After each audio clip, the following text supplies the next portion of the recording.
We will start the Japan-US 2+2 joint press conference. We will start with initial comments by Foreign Minister Kamikawa, Defense Minister Kihara, Secretary of State Blinken, Secretary of Defense Austin, in this order, followed by Q&A. Minister Kamikawa. Welcoming Secretary Blinken and Secretary Austin in Tokyo, we held the Japan-US 2+2 meeting after 1.5 years since the last time. We were able to have a very productive discussion at the ministerial level. The international community is increasingly deeply divided. Developments that shape the free and open international order based on rule of law are continuing. We must deepen and grow our alliance and enhance deterrence power in order to thoroughly defend the existing international order. We are standing at a historic turning point, a critical juncture where today's decision will determine our future. Prime Minister Kishida's official visit to the United States this April was of historical significance, elevating the Japan-US alliance to an unprecedented height. We were able to show in a powerful way, domestically and globally, that Japan and the United States are global partners. The Japan-US 2+2 meeting this time was a valuable opportunity to align and coordinate between our two countries on perception of difficult regional security environment, as well as to operationalize the outcome of Prime Minister's visit to the United States, thereby further developing Japan-US alliance. On regional security environment, we agreed that China's external stance and military actions aiming to recreate international order to meet its own interests are posing serious concern for the region as well as the international community. We also shared the concern over further strategic military cooperation between Russia and China. Moreover, we reaffirmed our commitment for complete denuclearization of North Korea, and we also showed the concern of Russia and North Korea military cooperation, including possible military assistance from Russia to North Korea. Recognizing the regional security environment developments, we discussed cooperation in command and control, collaboration in defense equipments and advanced technology in partnership with the like-minded countries, as well as a presence in the Nansei-Shoto Islands and cross-domain operation and other broad-based areas. As for alliance coordination, we have proceeded to have more efficient and facilitated coordination since our last 2+2 meeting. Japan and the U.S. will continue to consider and improve the ACM or alliance coordination mechanism to further effectively. As the competent Ministry on Foreign Policy, we will engage as necessary in strengthening cooperation between JJOC and the U.S. side command. Strengthening defense industry foundation, making supply chain more resilient, and expanding co-production directly lead to deterrence and response capabilities for Japan-U.S. alliance. At the 2+2 this time, we were able to show ministerial guidance forward based on the discussion under DICAS. We also shared the awareness that to achieve our goal of realizing free and open Indo-Pacific, it is indispensable for Japan and the United States to work on partnership with the like-minded countries, making use of the RAA, which entered into force last year. Various operational cooperation and joint training are proceeding with Australia. With ROK, in addition to bilateral cooperation, including the outcome of Japan-US ROK summit last August, cooperation is ongoing in various fields. Early this month, I, together with Minister Kihara, held Japan-Philippines 2+2 a meeting and signed the bilateral RAA. Based on the results of Japan-US-Philippines summit in April, held for the first time ever, our trilateral cooperation will be further promoted. As the ministry responsible for foreign policy, we will promote further the cooperation as Secretary security-related to further conclude the security-related agreements and also actively make use of OSA. We again confirmed the importance of mitigating impacts on the local communities, including Okinawa. We also confirmed that in order to avoid the continuous usage of the Futenma airfield moved to Henoko is the only solution. I again asked the U.S. side for safe operation, giving utmost consideration for impact on the local community, as well as to appropriately respond to incidents and accidents, including early notification and cooperation to an environment. And we affirmed to closely work together. I also mentioned the recent incidents in Okinawa and stated that they were truly regrettable. What is important is to make sure that the measures the U.S. announced are to be implemented, leading to the prevention of recurrence. We concurred that we, the ministerial level, will also follow it up properly. At this 2+2, WPS was discussed for the first time. As mentioned in the joint statement, we will pursue WPS in the joint exercise and other bilateral activities. As a person engaged in WPS, I am truly delighted. Based on the joint statement, we will continue to commit to the WPS.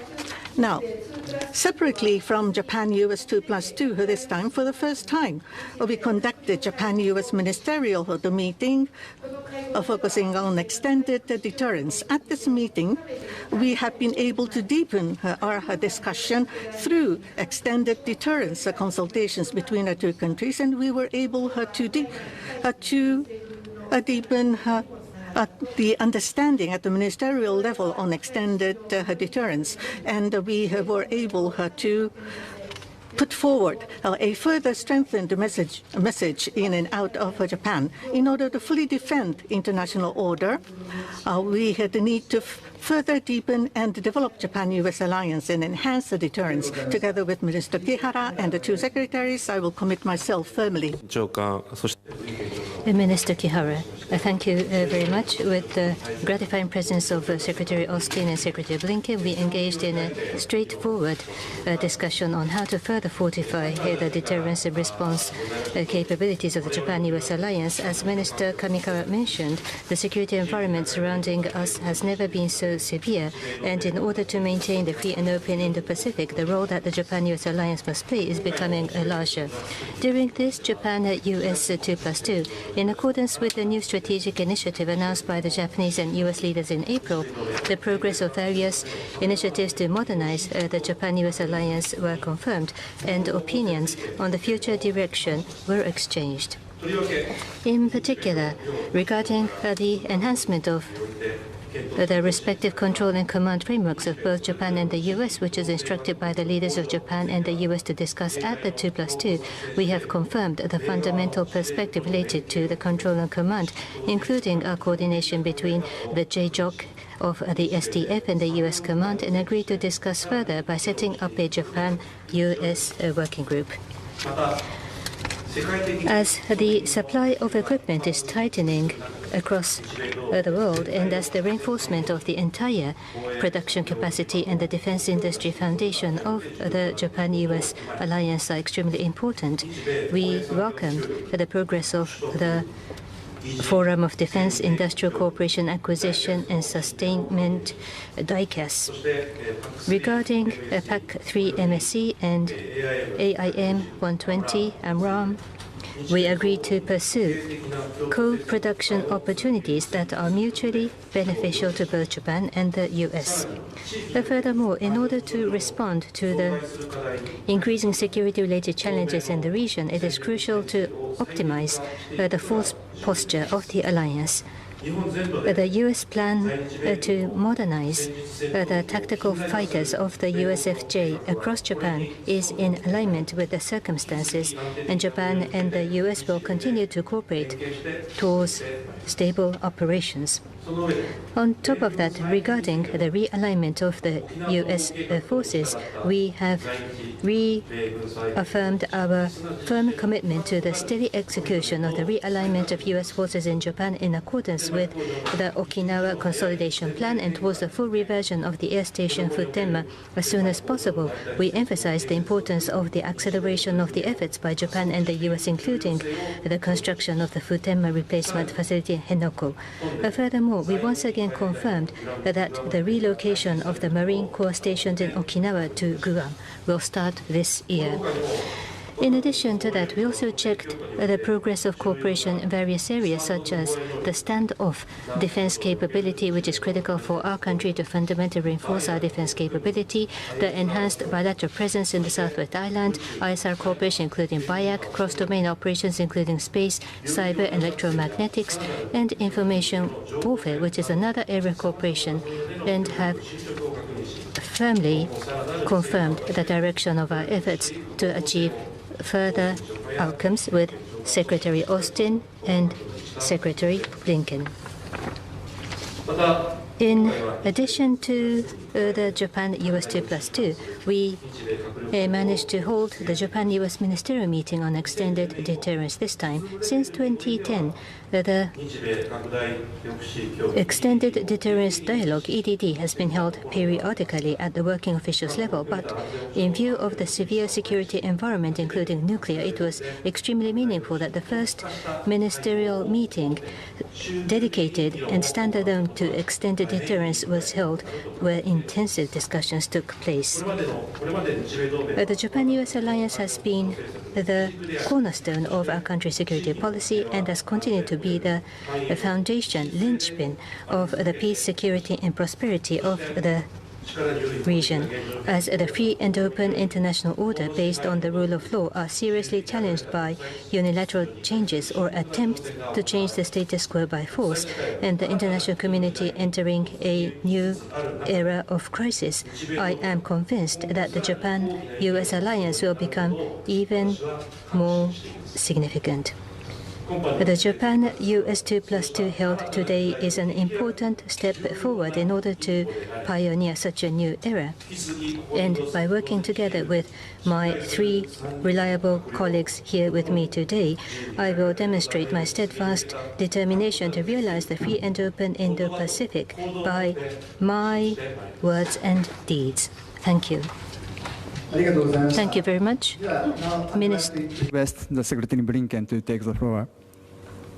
Thank you. Well, let me first begin by thanking Foreign Minister Kamikawa, Defense Minister Kihara, not only for the very warm welcome today, but also for the very productive discussions. And as always, I'm grateful to be joined by my friend and partner, Secretary of Defense Austin. With their indulgence, I just want to say a few words quickly about the election that will take place today in Venezuela before talking about the discussions that we had. Venezuelans will cast their votes for president. This is a pivotal event at a pivotal time, given the severe political, humanitarian, and economic crises the country faces. The United States, the international community, strongly support Venezuelans' right to vote, and we've championed the Barbados Agreement between the Uniform Opposition Platform and the Maduro government to restore political freedoms to Venezuela, even though Maduro and his representatives have fallen short of many of the commitments that were made in that agreement. Despite facing severe repression, there is enormous enthusiasm across the country about this election. The United States is not going to prejudge the outcome. This is a choice for Venezuelans to make. But the Venezuelan people deserve an election that genuinely reflects their will, free from any manipulation. The entire international community is going to be watching this very closely. We urge all parties to honor their commitments and to respect the democratic process. Having said that, Japan was the first country that Lloyd and I visited upon taking office. This is now my 6th visit to Japan, my 18th visit to the region over the last 3.5 years. It's a demonstration that for over 70 years, The United States-Japan alliance has been the cornerstone for peace, for stability in the Indo-Pacific, and now beyond. And it's helping make our own people more free, more secure, more prosperous. Today's meeting delivered on commitments that President Biden and Prime Minister Kishida made during the Prime Minister's state visit to Washington in April, modernizing our alliance for the future. Just over the last 36 hours, we have a number of firsts, and these firsts are going to have a qualitative impact on our alliance, on its strength, on its fitness for purpose. First, we agreed to upgrade our respective command and control structures, including a new Joint Forces headquarters, to meet the challenges of this moment. Second, we held our first standalone ministerial on extended deterrence, demonstrating clearly, in other words, that our ironclad commitment to defend our allies with the full range of our conventional and nuclear deterrence capabilities is fully in force. Third, through a new forum on defense industrial cooperation, we launched co-production of advanced missiles. We're leveraging Japan's manufacturing capability to collectively produce critical national security technology. We do this at a time when we've seen some of the challenges that we all face to our defense industrial bases. Our collaboration will strengthen our mutual capacity. All of this underscores that our alliance has never been stronger. In fact, in my judgment, it's actually stronger than it's ever been. This is thanks to our work over the last 3.5 years, and I have to say the relationship is also deeper and broader than it's ever been before, more ambitious than it's ever been. We have a shared vision for a free and open Indo-Pacific. We strongly oppose the PRC's efforts to unilaterally change the status quo by force in the East China Sea and the South China Sea around Taiwan. We agree on the importance of upholding peace and stability across the Taiwan Strait. We continue to condemn the DPRK's reckless and unlawful nuclear and missile programs. We've taken concrete steps, including increased U.S., Japan, and ROK exercises, sharing real-time missile warning data to enhance our ability to detect and to deter threats. We are strengthened by Tokyo's transformational investments and policies over the last few years, from new defense strategies to a 2% defense spending target for their budget. We are also here at a time where we are deepening our network of partners across the board. We have an alliance that's anchoring a network of increasingly integrated allies and partners in the region and beyond, and in particular, connecting Europe and the Indo-Pacific. We just came from ASEAN, whose centrality remains vital to the Indo-Pacific. Tomorrow, we have a meeting of the Quad with the U.S., Japan, India, Australia. We're enhancing trilateral cooperation with Korea, building on the Camp David Summit. We're also strengthening the trilateral partnership between Japan, the Philippines, and the United States. Secretary Austin and I will next go to Manila for our own U.S.-Philippines 2+2. We're exploring Japan cooperating on AUKUS, on advanced capability projects. And of course, we welcome Prime Minister Kishida, as well as other Indo-Pacific partners, to the NATO summit earlier this month. That's the third time that Japan has attended, along with Korea, Australia, and New Zealand. And what we're seeing here is something that I think is truly new and important in the work that we've done. As I said, building a bridge between our Atlantic partnerships and alliances and our Indo-Pacific alliances and partnerships. It's a reflection of the fact that security in both of these critical theaters really is indivisible, inseparable. Prime Minister Kishida was one of the ones who made this so clear, so eloquently, when just days after the Russian invasion of Ukraine, he made the point that what was happening in Europe today could well happen in this region tomorrow. We deeply appreciate Japan's strong and sustained support, not only for Ukraine, but also for all of the work that we're doing together as allies and partners. When Prime Minister Kishida addressed Congress, he reminded the United States, reminded us, that the United States and Japan are tomodachi, the closest of friends. He said, and I quote, that we stand side by side to ensure the survival of liberty, not just for our people, but for all people. and we will continue to work with Japan as friends to do just that. ありがとうございます。Thank you very much. So now I'd like to invite Secretary Austin to make remarks. Well, good evening, everyone. It's great to be back in Japan for my third visit as Secretary of Defense. Minister Kihara, Minister Kamikawa, thanks for hosting us today in Tokyo. Under the firm leadership of President Biden, we've made extraordinary progress together to make this region more secure. We've had a truly consequential U.S.-Japan 2+2 ministerial meeting today, strengthening our partnership and adding new momentum to our shared vision for a free and open Indo-Pacific. We are reinforcing our combined ability to deter and respond to coercive behavior in the Indo-Pacific and beyond. We're reinforcing the rules-based international order that keeps us all safe. And the agreements that we've advanced today will ensure that the U.S.-Japan alliance remains the cornerstone of security and stability in the Indo-Pacific. First, we welcome an historic decision to modernize our alliance command and control to better meet the challenges of today and tomorrow. The United States will upgrade the U.S. Forces Japan to a joint force headquarters with expanded missions and operational responsibilities. Now, this will be the most significant change to U.S. Forces Japan since its creation, and one of the strongest improvements in our military ties with Japan in 70 years. Japan's new Joint Operations Command will further allow our forces to work together more closely than ever. And these new operational capabilities and responsibilities will advance our collective deterrence. I look forward to our continued work with the government of Japan and the U.S. Congress to ensure that we implement these changes effectively. Second, we discuss ways to increase our bilateral presence in the Southwest Islands, recognizing that local coordination is crucial to sustaining our activities there.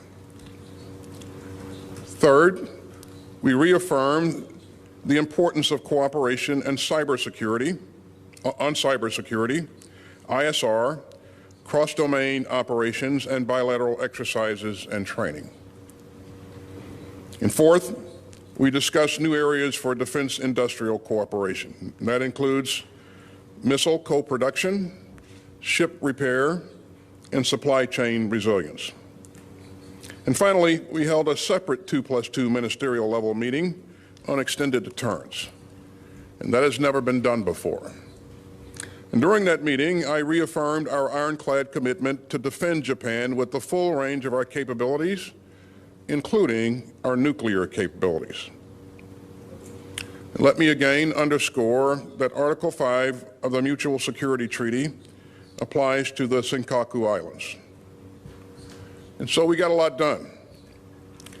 Today we unveil some of the most important advances in the U.S.-Japan defense ties in the history of our alliance. And the bottom line is clear. The U.S.-Japan alliance is stronger today than ever and getting stronger by the day. And I look forward to building on this momentum and to strengthening regional peace and stability for years to come. Thanks again. Thank you very much. We will start the Q&A. Please raise your hand when I invite you.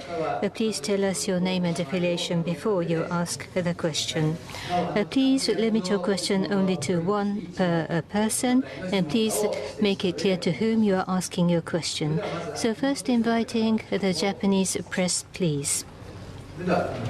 Yes, please. Yomiuri Shimbun, Mr. Kamimura. Yes, Kamimura from Yomiuri newspaper. I have my question to Minister Kamikawa and Secretary Blinken. In the surrounding areas of Japan, China is continuing its rapid military expansion, including the nuclear, and also unilateral attempts to change the status quo. And more recently, there are military exercises around the Taiwan, and they are conspicuously applying military coercion on the Philippines in the South China Sea. On the other hand, Russia is approaching North Korea, which is a huge concern. Against the backdrop, how do you regard the role to be played by Japan-U.S. alliance as you recognize the current situation of heightening tension in the Indo-Pacific? Now there will be presidential election in November. So how would you regard the deepening of Japan-U.S. cooperation going forward, because the change of government may happen? So let me first respond to this question. The international community is increasingly divided. Developments that have shaken the very foundation of the free and open international order are continuing. At the 2+2 meeting this time, we were able to align and coordinate the perception on the difficult regional security environment, and including the points that you have made, the outward stance of China as well as its military the actions are of serious concern. We have been able to agree that it is a concern to the region as well as the international community. We were able to share the further strategic military cooperation between Russia and China, and we were able to reaffirm the commitment to fully denuclearize North Korea. And as for Russia-North Korea military cooperation, we have shared the concern for the possibility of military assistance from Russia to North Korea, as we see even more difficult security environment, Japan-U.S. alliance, which is the core, which have the core of a security regime between our two countries, which is something indispensable not only for the security of Japan, but for the peace and stability to be realized for the international community, including the Indo-Pacific. And the importance of the alliance is rising as never before. With such perception at the 2+2 meeting this time, at the ministerial level, four of us were able to have very frank and a very productive discussion, more specifically on command and control, on defense equipment, as well as advanced technology cooperation, and the partnership with the like-minded countries, and the presence in the southwest or the Nansei Islands, and also to have cross-domain operations, to have a broad-based security and defense cooperation. We were able to have discussion on that. As for the U.S. situation, we are watching with keen interest, but in any case, in order to completely and thoroughly defend the international order, Japan and U.S., based upon the 2+2 meeting outcome, we should continue to enhance our deterrence power. The challenges, the threats that you pointed to are concerns not only for the United States and Japan, but for many countries across the region and countries well beyond the region.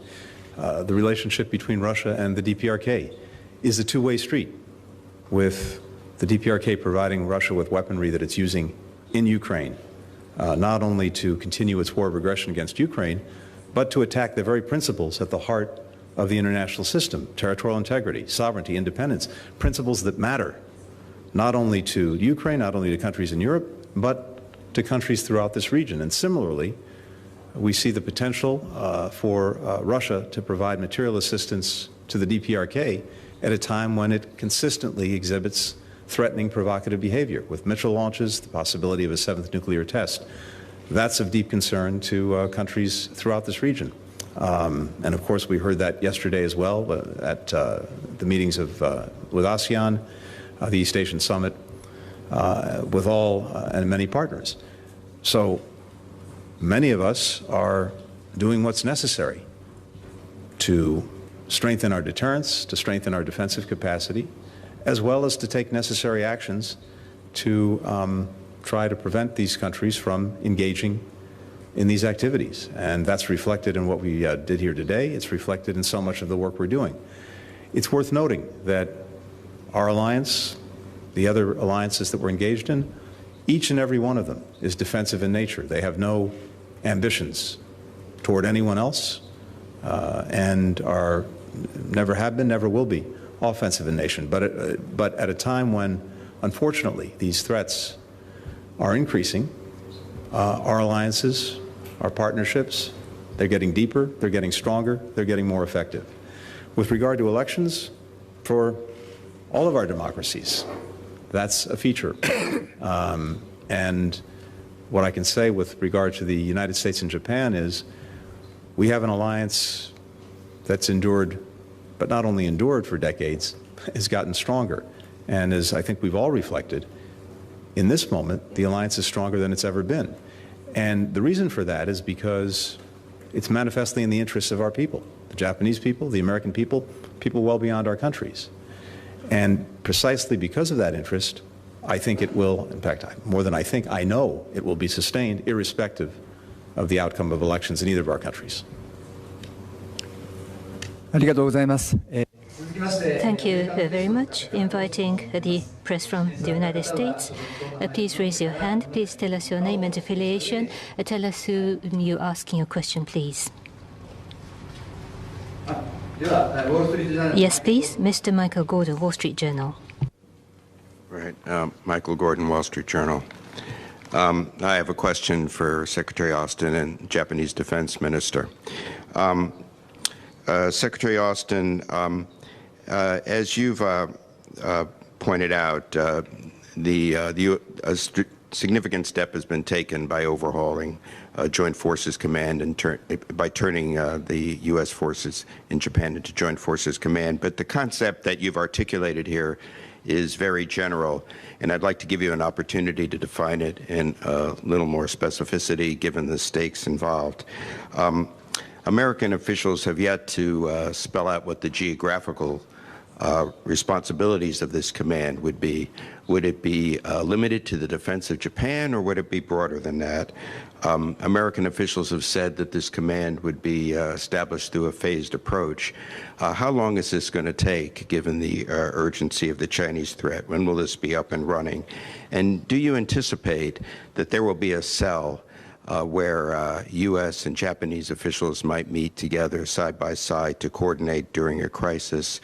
And lastly, it's a 3-star command. Japan, we understand it, preferred a 4-star command. Have you ruled that out?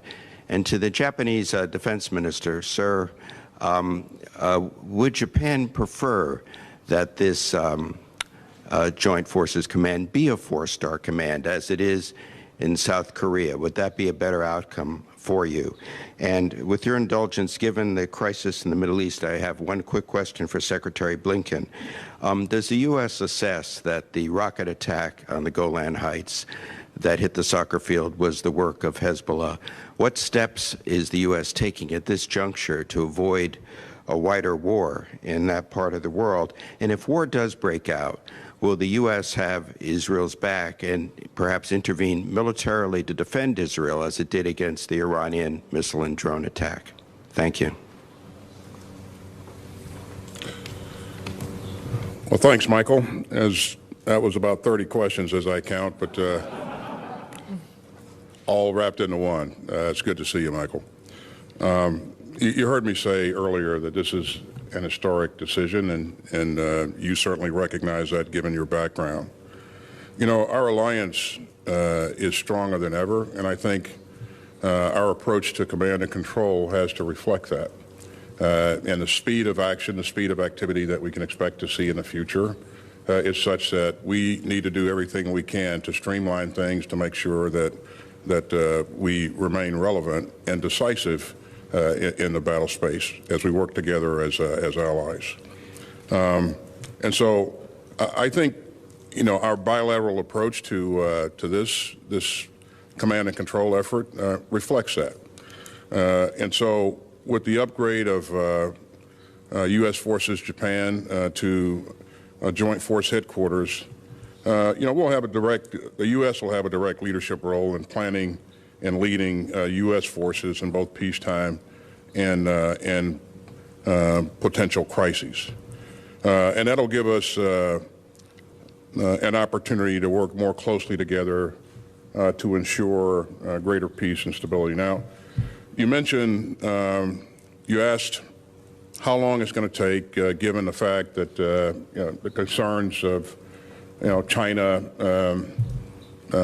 presenting us challenges in the region. Our decision to move in this direction is not based upon any threat from China. It's based on our desire and our ability to work closer together and to be more effective. And you also asked whether or not we'd ruled out this command ever developing into a 4-star command. No, we haven't ruled that out. Again, we're going to continue to work with the government of Japan. We're going to continue to work with our Congress to make sure that we get this right. And I do believe that we're off to a great start. And again, it's a phased approach because, as you know, standing up a joint headquarters, you can't snap your fingers and do that overnight.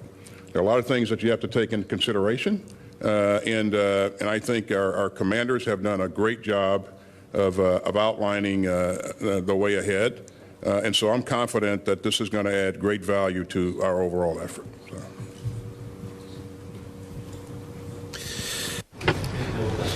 If I may, about the Joint Force headquarters of the U.S., that is, after the consultation between the two countries, it will be a phased approach, and it will be one of the most important counterpart of JJOC.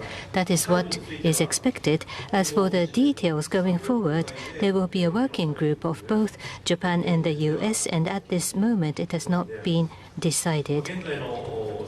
At the moment, the USFJ is led by a 3-star indeed, but at any rate, the JJOC of self-defense forces and the U.S. counterpart, and the details, I will repeat myself, but it will be up to the discussion of the working group of U.S. and Japan.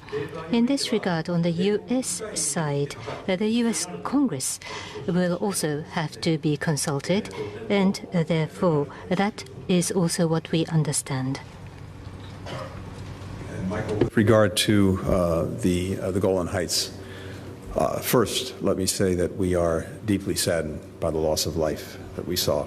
There is no justification for terrorism, period. And every indication is that, indeed, the rockets were or the rocket was from Hezbollah. We stand by Israel's right to defend its citizens from terrorist attacks. And one of the reasons that we're continuing to work so hard for a ceasefire in Gaza is not just for Gaza, but also so that we can really unlock an opportunity to bring calm, lasting calm, across the blue line between Israel and Lebanon. We're determined to bring the Gaza conflict to a close. It's gone on for far too long. It's cost far too many lives. We want to see Israelis, we want to see Palestinians, we want to see Lebanese live free from the threat of conflict and violence. And again, specifically with regard to the blue line, it's so important that we help diffuse that conflict, not only prevent it from escalating, prevent it from spreading, but to diffuse it because you have so many people in both countries, in both Israel and Lebanon, who've been displaced from their homes. 60 or 70,000 Israelis, roughly the same number of Lebanese, and absent a secure environment, they're not going to be able to go home. So we're determined to do that.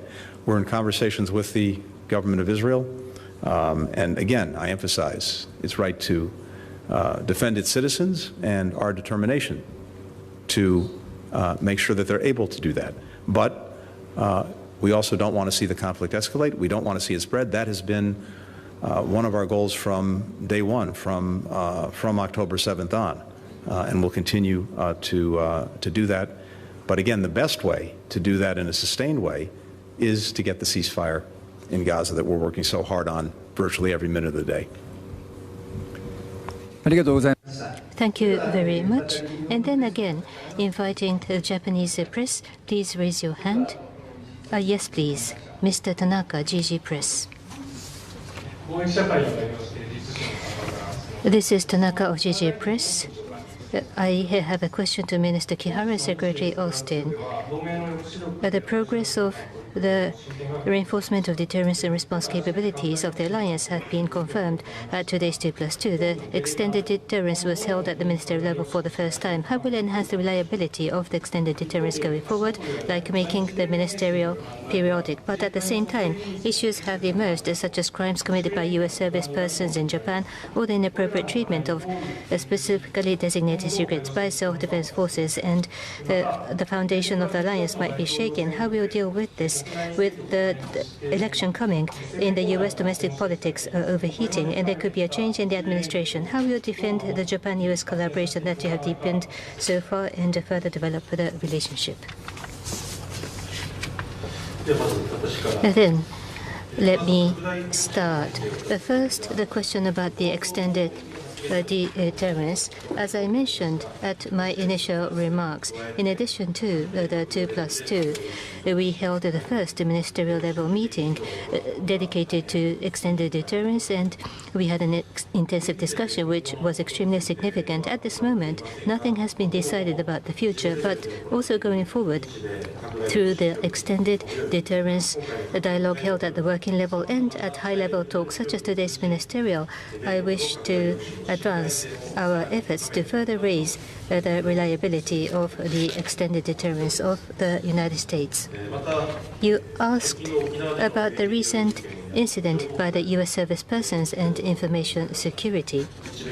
During today's 2+2, I raised the recent case that happened in Okinawa, and both myself and Minister Kamikawa, both of us mentioned that it is truly regrettable and mentioned that it is crucial to steadily implement the measures that the U.S. announced to prevent recurrence. We then agreed to properly follow up on this matter at the ministerial level as well. About the information security? Yes, indeed. Regarding information security, in the context of our discussion on the reinforcement of the deterrence and response capabilities of the alliance, we once again affirmed the importance of information security as the foundation of the alliance and discussed the deepening of our cooperation on the inappropriate treatment of especially designated secrets. I have learned that after the news went public, the Deputy Press Secretary of the USDOD said that they are confident about the relationship between Japan and U.S. government and that between the SDF and the U.S. military. But in order to maintain and strengthen the confidence of the U.S. side, under my strong leadership, I will do my utmost to fundamentally reinforce the information security regime of the entire ministry. Lastly, there was a question about the presidential election. Yes, about the U.S. presidential election and related to the future of our alliance. As the government of Japan, it is hard for us to respond prematurely or prejudge on the election outcome, but for long, the bilateral alliance has been unwavering, and the importance of the alliance, I believe it is shared by common recognition by both the Democratic and the Republican parties. Between the two governments, at various levels, such as the ministerial level, policy official levels, and between the units and the troops, close coordination have been accumulated even during peacetime. And looking back at our history, I believe the bilateral defense cooperation have achieved concrete results based on such multi-layered connections. Regardless of the presidential election outcome, based on the new strategic initiatives announced at the Leader Summit in April, the discussions, and also based on the discussion we had during this 2+2 and others, the Ministry of Defense will further advance the discussions and endeavor to achieve concrete results in order to reinforce the deterrence and response capabilities of the Japan-U.S. alliance. Well, thank you for the question.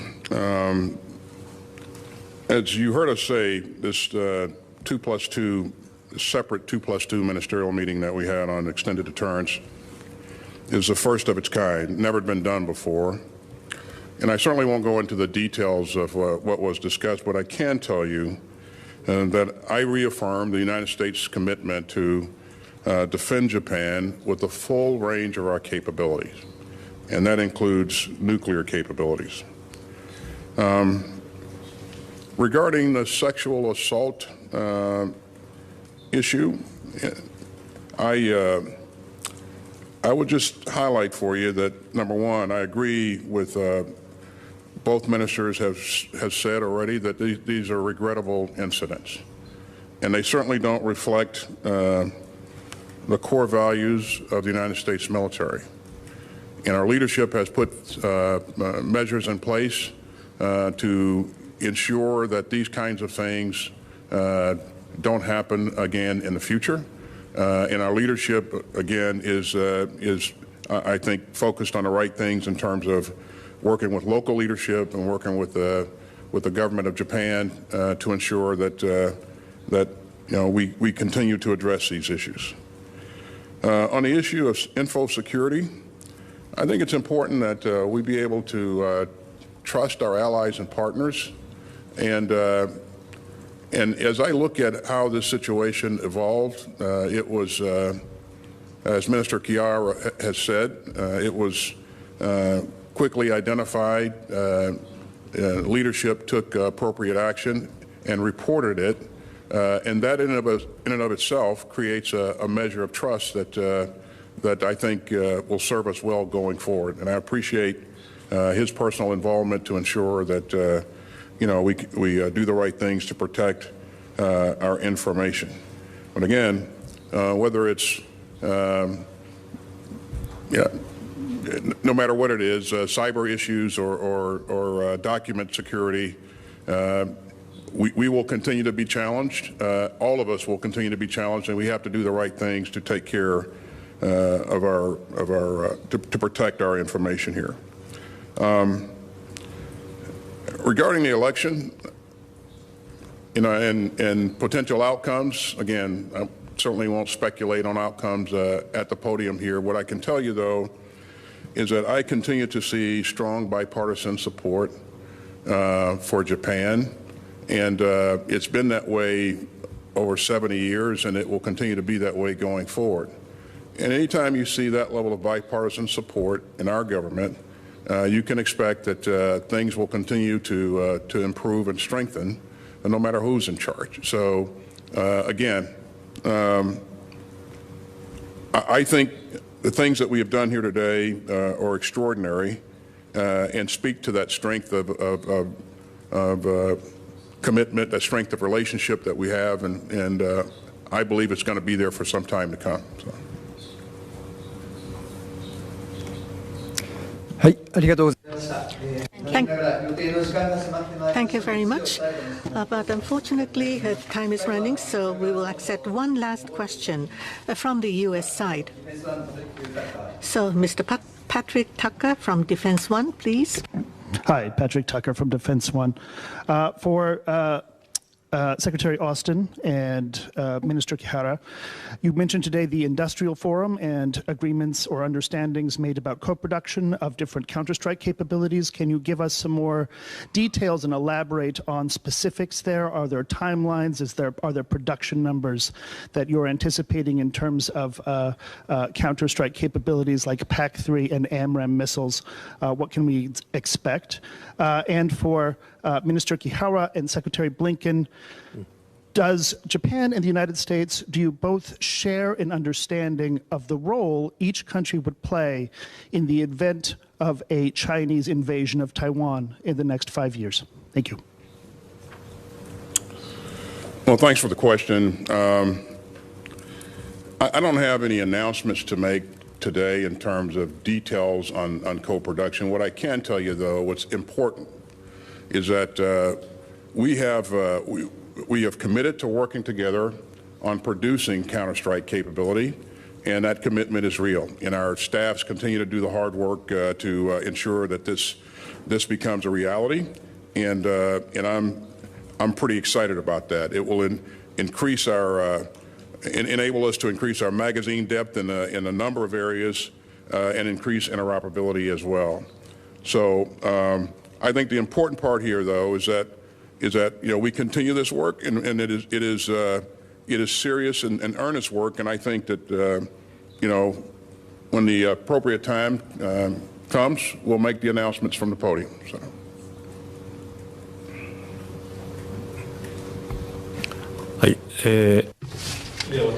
Then, if I may, the role of U.S. and Japan and the alliance, as Secretary Austin mentioned, we have the Senkaku Islands of Japan. In the case of contingency around the Senkaku, that would invoke Article 5 of the Security Alliance. In addition to that, for specifics and details, I will refrain from discussing. Thank you very much. This is the end of the joint press conference. Thank you very much. Please do not forget to return your translation receiver. Thank you.